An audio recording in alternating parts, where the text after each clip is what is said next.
Martha Keene told a traveling preacher on her deathbed in 1899 that the Mountain Brothers had chained their female cousin in their dugout, a confession that would bring to light 20 years of hidden terror in the Missouri Ozarks. 2 brothers and a 15-year-old girl are locked up in an underground prison with chains on the walls. As men, they said it was their right. For months, Lily was their prisoner and mountain bride. But when she got pregnant, they decided she was too much trouble. But the horror didn't stop when she was free. Martha had to make a choice that will haunt her every word until she dies. Either watch her cousin die slowly or take matters into her own hands. The brothers hid the proof. The truth was buried by the town. And when one man tried to find justice, he learned that the silence of an entire community can protect some secrets. What happened in that dugout was terrible, but what happened after might have been even worse. As he pushed his tired horse up the narrow mountain path toward Pine Hollow, the wind in October cut through Samuel Hartwell's coat like a knife. Samuel had been a pastor to the dying in dozens of forgotten towns in the Missouri Ozarks when he was 45. This place felt different, though, heavier in a way, as if the air was full of secrets too dark for daylight. The trees were very close to the trail on both sides, and their branches made a canopy so thick that even at noon, shadows pulled in the spaces between the rocks like spilled ink. Pine Hollow didn't want to show itself. It came out of the woods like a guilty thought. In a narrow valley, a group of old cabins and rundown buildings huddled together with smoke rising from their chimneys in thin, desperate lines. Samuel thought there were about 60 people living here, but it could have been fewer. A small mountain town that lived on suspicion and silence, where outsiders were only allowed to stay as long as they needed to, and were never really welcomed. Doc Harrison, the settlement's old doctor, had called him to give Martha Keene, a dying woman, her last comfort. "She's asking for a preacher," Harrison's letter said. "She needs to make peace with the Lord before she dies." Samuel had done this holy duty many times before, sitting next to people who were about to die, holding their hands, praying for them, and giving them forgiveness. People needed to be patient, caring, and able to listen without judging as they talked about their regrets from their whole lives. But as Samuel rode deeper into Pine Hollow, he began to feel an uneasy feeling in his chest that he had never felt before. The few people he passed on the muddy main street looked at him with more than just curiosity. There was tiredness there, and maybe something else, like fear or guilt. The Keene cabin was separate from the others. It sat on a small rise at the edge of the settlement, like a house that was ashamed of itself. Samuel tied his horse to the old fence post and walked up to the door. He noticed that the windows looked at him like empty eyes. Doc Harrison, a thin, gray-haired man whose hands shook a little as he waved Samuel in, answered the door. "She's been waiting for you," Harrison said in a voice that was barely above a whisper. "She hasn't talked to anyone else in weeks. But when I said I was going to send for a preacher, she grabbed my arm so hard that it left bruises. She said she had something that couldn't wait for the next world." There wasn't much in the cabin's interior, just a table, 2 chairs, and a narrow bed pushed against the wall on the other side. Martha Keene lay under a thin quilt. Her body was so thin from eating too much that she looked almost see-through in the dim light coming through the only window. She was only 38, but she looked older than she was because of an illness and something deeper that seemed to eat away at her from the inside. Her dark hair, which was already starting to turn gray, spread out on the pillow like spilled water. When she looked at Samuel, her eyes had a terrible intensity that made him stop in the doorway. "You're the preacher," she said in a dry whisper that somehow carried clearly across the small room. There was no question. Samuel nodded and walked over to the bed. He took off his hat and put it on the chair next to him.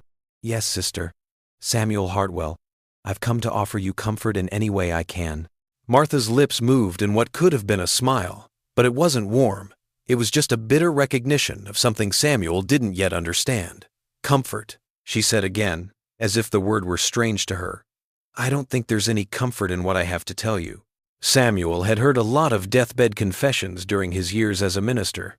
People had confessed to cheating, stealing, lying that had ruined families, and both small and large acts of cruelty. He sat down in the chair next to Martha's bed with the calmness of a man who knows how weak people can be. He was ready to forgive and bring peace to whatever sins were weighing on this dying woman's soul. But when Martha's hand shot out with surprising strength and gripped his wrist, her fingers digging into his flesh like claws, Samuel felt his assumptions crumble. The words she said in a desperate rush would change how he saw human evil forever and stay with him for the rest of his life. Martha whispered, "I killed my cousin Lily," and her grip got tighter until Samuel could feel his heart beating against her fingers. "But what my brothers did to her first, God help me. I should have killed them too." The confession hung in the air between them like a real thing, and Samuel felt the ground shift under him. This wasn't just a normal sin looking for forgiveness. He would have to face levels of human cruelty that he had never thought possible. As she spoke, Martha's voice got stronger, as if saying the words out loud was feeding some deep hunger that had been growing inside her for 20 years. Her eyes never left his face. "It was 1879. I was 18, and Lily was just 15 when her parents died of fever. She came to live with us, me and my brothers, Jacob and Ezra, because we were her only family left." At first, everything seemed normal, but then strange things started happening. Lily would disappear for hours, and when I asked where she'd been, she'd get this look in her eyes, like a trapped animal. My brother said she was helping with chores, but I never saw her doing any work. And at night, I'd hear sounds coming from outside, crying sometimes, screaming. But when I looked out the window, I couldn't see anything.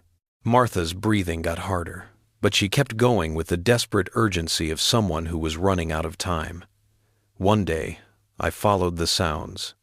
There was a dugout behind our property, past the trees, carved into the hillside. My brothers had built it years before, and said it was for storing root vegetables. But when I got close, I heard Lily's voice coming from inside.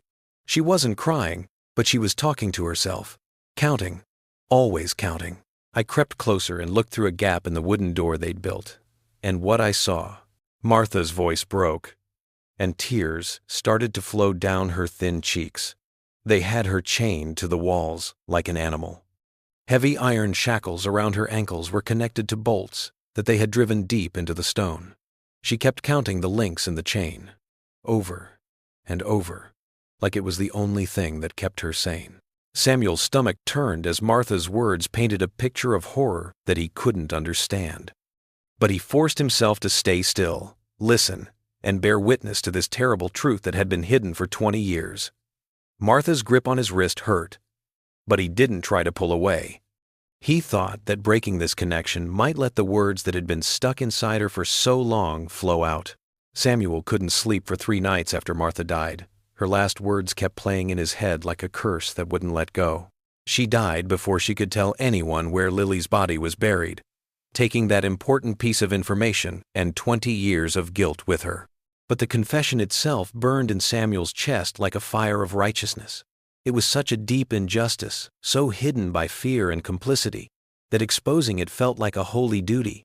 Samuel had always thought that the truth was the key to healing, and that bringing secrets into the open would help communities get rid of their sins and let real peace grow. Samuel stood next to Martha's fresh grave in Pine Hollow's small cemetery and watched as the few mourners left without looking him in the eye. He made a vow that would be more dangerous than any promise he had ever made. He would find Lily Keene's body and give her the justice that 20 years of silence had taken away from her memory. Samuel started his investigation with the careful patience of a man who knows how to gain trust in communities that are suspicious. He spent his days in Pine Hollow like a gentle shepherd, offering pastoral care to anyone who would accept it and carefully guiding conversations toward the settlement's history. The older people knew the Keene family well enough. Jacob and Ezra were known as tough guys, even by mountain standards. They were quick to fight and slow to forgive. Their father taught them that being strong meant taking what they wanted without saying sorry, and their mother died young in a way that no one wanted to look into too closely. Most people said they only vaguely remembered Lily. They said she was a quiet girl who lived with her cousins for a short time before running off to street Louis to find her fortune, which many young mountain women did when things got too hard. But after years of being a minister, Samuel had learned to read the spaces between words and see the signs of lies that had been told so many times that they had become the truth. People stopped talking when he said Lily's name, like candles that had been blown out. People's eyes moved away, their voices became carefully neutral, and they found urgent reasons to be somewhere else. It was too consistent for it to be a coincidence. The whole community had agreed to keep a secret about Lily Keene's fate for 20 years. Samuel's big break came from an unexpected place. After a Sunday service he led in the makeshift church, Mrs. Patterson, the settlement's unofficial keeper of memories, pulled him aside. Her voice shook as she spoke, but what she said was clear enough to make Samuel's blood run cold. "There were others," she said in a low voice, looking around to make sure no one else could hear. "Not just Lily. There were other girls who lived with families after their parents died. Girls who supposedly ran away to the cities. But I remember them as kids. They weren't the type to leave without saying goodbye. They were good girls, obedient girls, the kind who would never leave their duties unless something terrible drove them away." Mrs. Patterson's revelation opened up a terrifying world of possibilities. Samuel started looking into the settlement's records with a new sense of urgency. As he turned the pages of the birth and death registers, he found a pattern that made his hands shake. At least 6 young women went missing from Pine Hollow between 1,875 and 1,885. All of them were orphaned girls living with male relatives and were said to be looking for better lives in faraway cities. The timing was perfect for the Keene brothers, who were young men with violent appetites and lived in a community that valued family reputation over individual lives. With this information, Samuel rode out to the empty Keene property, his heart racing with both excitement and fear. The homestead was in a narrow valley that was surrounded by thick woods. Like a broken promise, the main cabin fell in on itself.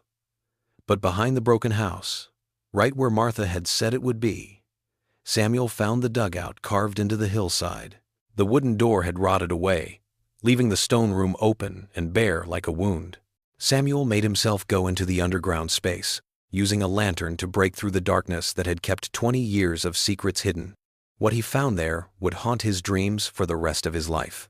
Heavy iron bolts were still stuck in the stone walls, and the metal surfaces were stained with rust that may have been blood at one point.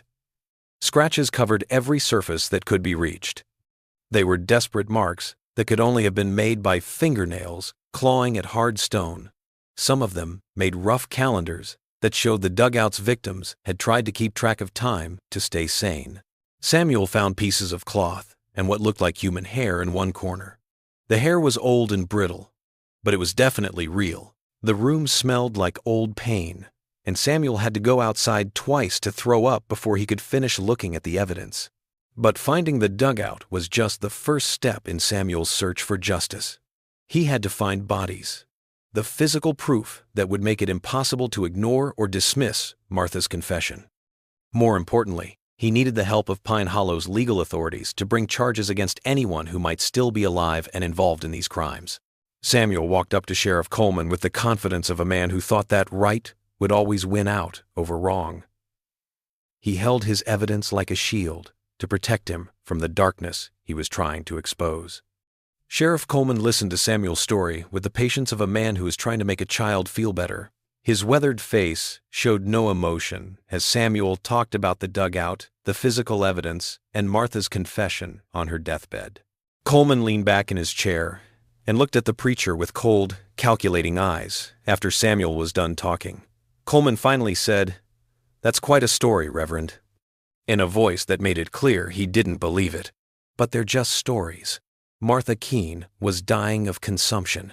Illnesses like that can mess with your mind and make you see things that never happened and remember things that never were. As Coleman kept talking, Samuel's confidence started to fade. "I'll agree that those Keene boys were rough, but they're dead now from drinking and violence, just like half the men of their generation. As for the missing girls," Coleman shrugged with fake indifference. "People in the mountains have always been restless. Young women especially get ideas about city life and opportunities beyond these hills. They leave all the time, then and now. They always have and always will." When Samuel pushed harder, talking about the physical evidence in the dugout, and telling Coleman to look into the possible burial sites Mrs. Patterson had mentioned, the sheriff went from being dismissive to threatening. Coleman stood up slowly, with his hand resting casually on the gun at his hip. He walked around his desk until he was standing directly in front of Samuel. "Some stories are better left buried, preacher," he said, in a low, threatening voice. "For everyone's sake. You're new here, so maybe you don't know how things work in places like Pine Hollow. We take care of our own. We don't air our dirty laundry for outsiders to judge, and we sure don't like it when people who have never been here before cause trouble over things that happened before they got here." Samuel left the sheriff's office still feeling good about himself, but his innocence was gone. He had learned that the Keene family was not the only one involved in Pine Hollow's conspiracy of silence. It was a part of the community's identity, protected by the police and made holy by 2 decades of collective forgetfulness. Coleman's threats didn't scare Samuel off. They only made him more determined. He had found his calling in this forgotten valley, a mission that would test every principle he held sacred and force him to face the terrible complexity of seeking justice in a world built on carefully maintained lies. Samuel Hartwell did not respond to Sheriff Coleman's threats in the way he had hoped. The meeting didn't make him want to leave Pine Hollow. Instead, it made him realize that he was up against not just individual crimes, but a whole system that protected criminals and silenced victims. Samuel had seen how secrets could hurt communities during his time as a minister, but he had never seen anything like the level of corruption that seemed to be present in every part of life in this remote mountain settlement. Samuel was filled with a cold rage when he realized that law enforcement was actively involved in covering up decades of abuse. This rage burned away the last of his illusions about how simple and right his mission was. Samuel's investigation became more important as he started to understand the full extent of what Martha Keene had told him. He spent his days methodically mapping the social connections between Pine Hollow's families, following bloodlines and marriages back through generations of mountain genealogy. It turned out that the relationships were so complicated and interdependent that almost every family in the settlement had some connection to either the Keene brothers or their victims. The community's silence wasn't just because they were scared or didn't care. It was a way to protect family, friends, and neighbors from having to face their own guilt over crimes they had chosen not to see. Samuel's biggest breakthrough came when Doc Harrison came to see him one night, looking like a man about to confess his own sins. Harrison had been Pine Hollow's doctor for more than 30 years, and his medical knowledge gave him insights that other people in the town either didn't have or chose to ignore. "I've been carrying this burden for too long," Harrison said, his hand shaking as he poured himself a generous measure of whiskey. "I knew what was happening to those girls. Not the specifics. Maybe. But I treated injuries that told their own story. Broken bones that healed wrong. Scarring that suggested prolonged abuse. Infections that could only come from." Harrison's voice broke, and he took a long drink before continuing. "I told myself that my job as a doctor was to treat symptoms and not ask hard questions. But I was a coward who let those girls suffer because speaking up would have made my own life harder." Harrison's confession led to a lot of other things coming to light. The doctor knew which families had a history of violence against women, which households had problems with discipline that neighbors pretended not to see, and most importantly, where some of the bodies might be buried. He took Samuel to a secluded hollow about 3 miles from the settlement. It was a natural dip in the mountains that the older families had used as an unofficial cemetery for decades, Harrison said as they walked through the brush. "It's where they buried the dead who were a problem. Stillborn babies, family members who died in strange ways, or anyone whose death might raise questions they didn't want to answer." The hollow didn't want to give up its secrets. Samuel and Harrison spent days carefully digging up the area. Harrison used his medical knowledge to find human remains among the animal bones and other natural debris that covered the forest floor.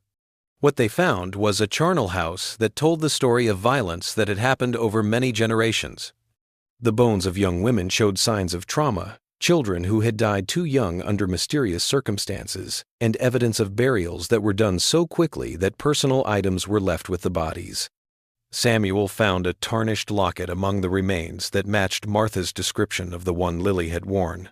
Inside was a faded picture of a young woman whose face looked like Martha's but didn't have the haunted desperation that Martha's cousin had.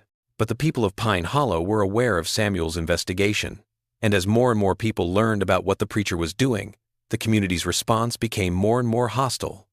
One night, Samuel came back to his small camp to find his horse dead in its makeshift corral. Its throat had been cut with surgical precision, which showed both cruelty and planned intimidation. His tent had been broken into and searched, his things had been thrown around and destroyed, and threatening messages had been carved into trees nearby with the same methodical violence that had killed his horse. The messages were clear and to the point. Leave now or join the bones. Strangers die in these mountains. And, most frighteningly, we know where you sleep. Samuel knew that in his quest for justice, he had crossed an invisible line that had turned him from an unwelcome curiosity into an active threat in the minds of the community. Instead of backing down, he put even more effort into his investigation. Driven by a righteous rage that had turned his initial compassion into something harder and more dangerous, he stopped asking Pine Hollow's residents gentle questions and started making direct accusations. He confronted the descendants of criminals with proof of their families' crimes and demanded that they admit to wrongs that had been carefully hidden for decades. Samuel's most violent fight was with the Hendricks family, whose father had been very close to the Keene brothers during their most violent years. Samuel knocked on their door and showed them Lily's locket and a detailed list of everything in the hollow. He did this with the passion of an Old Testament prophet calling down God's judgment. Samuel's voice was loud enough to draw the attention of neighbors as he said, "Your grandfather knew what Jacob and Ezra were doing to those girls. Your family has been living off of that silence ever since. It's time to admit what happened and make up for the pain your people caused." The fight went horribly wrong. Instead of making people feel ashamed or admitting their guilt, Samuel's public accusations made people defensive, and the community came together in a way that had never happened before to stand up against him. The Hendricks family had been living in Pine Hollow for 3 generations, and people thought that attacking them was like attacking the settlement's very identity. Samuel had not thought through how powerful shared blame could be. He had implicitly threatened everyone who had been part of the conspiracy of silence that kept them all safe by threatening to expose one family's involvement. Samuel's last mistake was not realizing how important the community's secrets were to its survival. People in Pine Hollow lived alone, by choice and by necessity, and their relationships and loyalties went beyond what most people would consider moral. The people who lived in the settlement had spent decades learning how to live with truths that would have destroyed other communities. They had to come up with emotional and social strategies that let them function even though they were carrying unbearable truths. Samuel's investigation threatened to tear down those carefully built defenses, revealing not only past crimes but also the ongoing complicity that had allowed the community to survive their aftermath. Samuel's decision to tell federal authorities and newspaper reporters about Pine Hollow's long-hidden secrets pushed things over the edge. That night, a bonfire that could be seen from miles away burned the rest of his things, and Samuel was completely alone in a community that had decided he was a threat to their way of life. But even as the flames destroyed his things, Samuel felt the intoxicating certainty of a man who thought he was fighting for the right cause, not knowing that his crusade would cost him more than he had ever thought possible. On a cold November morning, Samuel's crusade reached its peak when he stood in front of Pine Hollow's makeshift town hall with a leather satchel full of evidence that he thought would finally make the community face its hidden sins. He had been getting ready for this moment for weeks, putting together an unbreakable case that showed not only the Keene brothers' crimes, but also the long history of abuse that had poisoned the settlement for generations. Samuel was so sure he was right that he couldn't see the desperate faces watching from doorways and windows. These faces belonged to survivors who had spent decades learning to live with truths that were too horrible to admit in public. The town meeting that Samuel had called for brought in almost all of Pine Hollow's adults. The small building was so full that people had to stand on the porch and in the muddy street. Samuel started his presentation like a prosecutor, laying out a case to a jury. He showed Lily's locket, drawings of the dugout's interior, and detailed maps showing where he and Doc Harrison had found human remains. As he named names, pointed out living descendants of the criminals, and demanded that Pine Hollow admit to the systematic abuse that had been going on in their community for decades, his voice sounded like thunder. But instead of the cathartic moment of truth that Samuel had hoped for, his revelation set off a chain of events that changed his mind about justice and community healing. The crowd didn't feel ashamed or acknowledge what he had done. Instead, they felt raw, desperate anger. Not at the crimes he had exposed, but at Samuel for bringing these secrets to light. As residents shouted over each other, defending family members and attacking Samuel's credibility with a vehemence that bordered on hysteria, voices rose in a cacophony of denial and accusation. "Those are lies told by a sick woman who is about to die," someone yelled from the back. "You're just a troublemaker trying to ruin good families with old gossip and fairy tales." Samuel was horrified to see that the community was not rallying around justice for the victims, but rather around protecting their own from the consequences of crimes that had happened in the past. He had completely misunderstood why Pine Hollow was quiet. He thought it was because people were scared, but it was actually because of a complicated web of loyalty, survival, and shared guilt that held the settlement together like invisible chains. A lot of the people in that room were related to both the people who did the crime and the people who were hurt by it. Their bloodlines connected them to every part of the tragedy Samuel was trying to expose. His call for justice threatened to break up families and relationships that had taken years to rebuild after the first trauma. The worst thing that could have happened to Samuel's campaign was when he realized how wrong he had been about the living victims whose cause he said he was fighting for. Rebecca Mills stood up from her seat near the front of the room. Her face was pale, but determined as she faced the crowd that had tormented her for decades with their knowing looks and whispered conversations. Rebecca's voice cut through the noise with the authority of lived experience. "You want to know the truth about what happened to us girls? The truth is that we survived by learning how to be invisible and making lives where no one asked questions we couldn't answer. And now this outsider wants to take us all back to the worst times of our lives for his own pleasure." As Rebecca kept giving her devastating testimony, her words hit Samuel like a physical blow.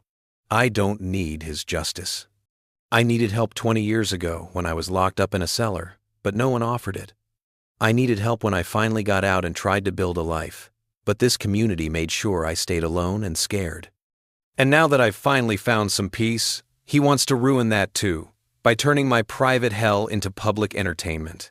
Samuel stood there in shock as the other survivors nodded in agreement.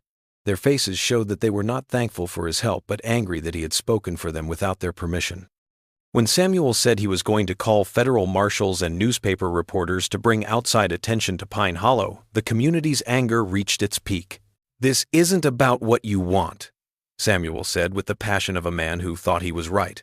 "This is about justice for the dead and making people responsible for crimes that have been kept secret for too long. The truth will come out, and those who are responsible will have to face the consequences they've been avoiding for 20 years. People in the room were so angry at Samuel's words that they shook the building's timbers. They saw him not as a champion of justice, but as a threat to their way of life.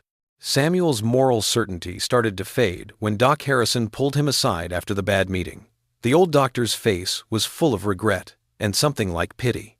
"You don't know what you've done," Harrison said softly, shaking as he poured himself another drink. "Rebecca Mills is already getting ready to leave town. She says she can't stay now that everyone is talking about what happened to her again. The other survivors are scared that their families will be torn apart by investigations and publicity. You came here to help the victims, but you're ruining the lives they've built on the ruins of their trauma." Over the next few days, Pine Hollow turned against Samuel with a united front of anger, making it clear how wrong he had been. Rebecca Mills went missing in the night, leaving behind a note that said she was looking for safety where no one knew her story. The other survivors went into deeper isolation and wouldn't talk to Samuel or anyone else about what had happened to them. Families boycotted Doc Harrison's medical practice because they thought he was helping Samuel with his investigation. The old doctor started drinking more. Samuel felt more and more guilty every day, and he was completely alone in a community that thought he was a bigger threat than the crimes he had tried to expose. Every night, people broke into his camp. People were rude and didn't want to talk to him, and threatening messages followed him wherever he went. But the physical threats were worse than that. He was starting to realize that his quest for abstract justice had hurt the people he had said he was fighting for. Samuel's righteous certainty fell apart when he had to face the fact that his crusade may not have been based on real compassion, but on his own desire to be the hero of a story that wasn't his to tell. Samuel sat alone in the ruins of his camp, surrounded by the ashes of his things and the wreckage of his ideas about justice and healing. The weight of his failure was too much for him to bear. He had come to Pine Hollow with the idea that honesty was always better than lying, that being open was always better than hiding, and that moral clarity could get you through anything. Instead, he learned that some truths were too dangerous to say, that some secrets were better than prison, and that trying to get justice without the victim's permission could turn into more violence against people who had already been through enough. Samuel Hartwell sat in the ruins of his burned camp for 3 days, looking at the charred remains of his things and struggling with the terrible realization that his quest for justice had turned into a tool of new cruelty. The ashes of his tent and belongings seemed to mock how sure he had been before. Each blackened piece stood for another wrong idea he had about what was right and how to heal that had turned out to be very naive. For the first time as an adult, Samuel not only questioned his methods, but also his basic understanding of what it meant to help others see their pain and look for forgiveness in a world where good intentions could hurt as much as any bad act.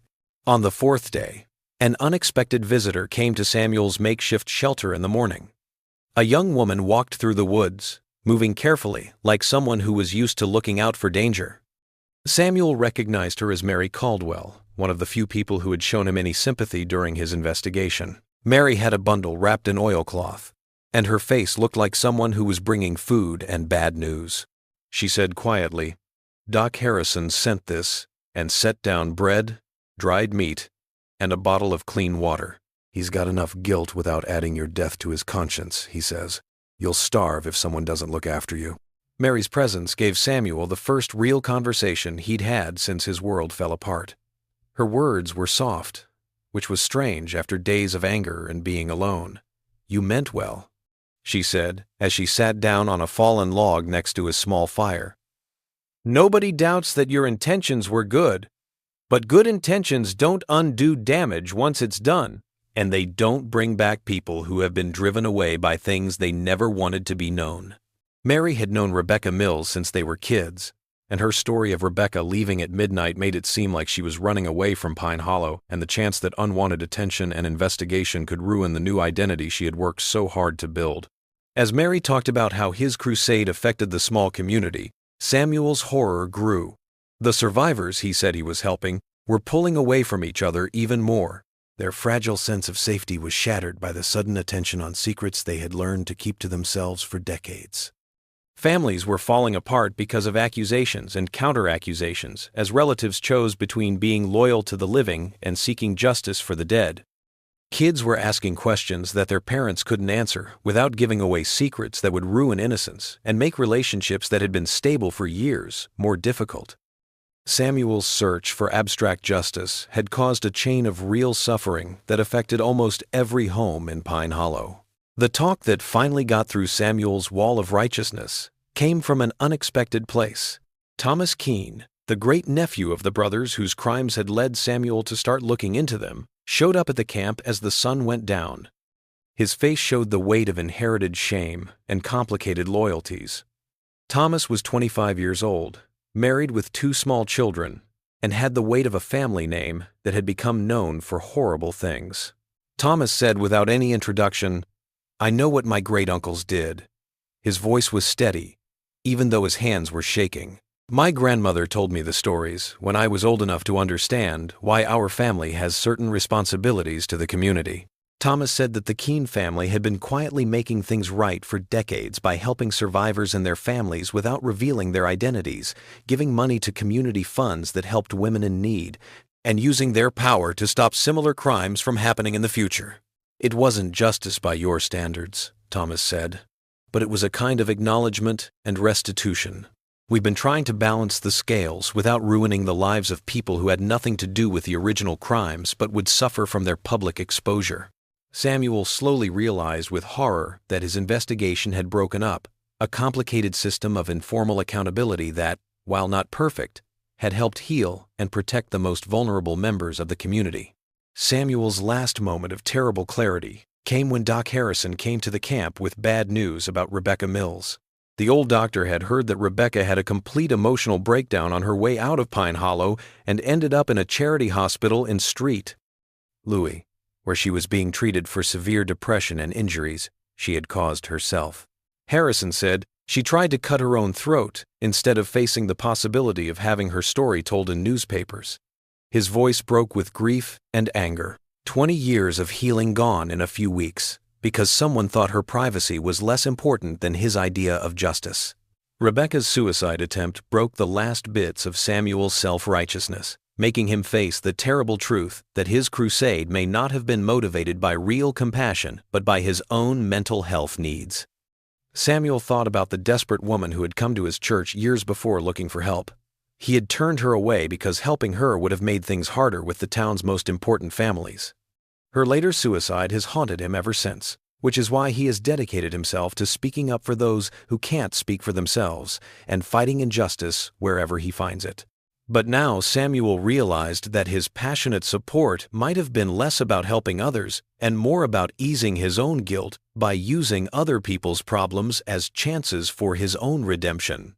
Samuel started the long, painful process of looking at what he had done through the eyes of humility instead of righteousness. He began to visit the people of Pine Hollow quietly, not to gather more evidence or get them to admit to crimes, but to sincerely apologize for the damage his investigation had done. These talks were hard and often angry, but they taught Samuel important things about the difference between bearing witness and taking advantage of suffering, and between seeking justice and demanding satisfaction. Many people in the community flat out refused his apologies, but a few were willing to talk to him if he agreed to stop trying to get outside help and let the community handle its own problems in the way they see fit for healing and accountability. Samuel's change sped up when he started working directly with the people his investigation had hurt the most. He spent days helping families fix relationships that had been hurt by his accusations. He also helped relatives who had been divided by conflicting loyalties and competing versions of the truth talk to each other. The work wasn't glamorous and was often frustrating. He had to put aside his desire for big gestures in favor of small acts of service that might really help people heal. Samuel learned that real ministry often meant being there for people who were trying to figure out complicated situations that didn't fit into simple moral categories, not making big statements about justice. Samuel learned that redemption was a group effort that needed the agreement and participation of everyone involved, even the people whose suffering had first led him to start his crusade. He learned that justice couldn't be forced on people from the outside. It had to come from within communities as they figured out what accountability, forgiveness, and healing meant to them. Samuel wasn't supposed to be the hero of anyone else's story. He was supposed to be a faithful witness who could handle hard truths without trying to turn them into stories of victory over evil.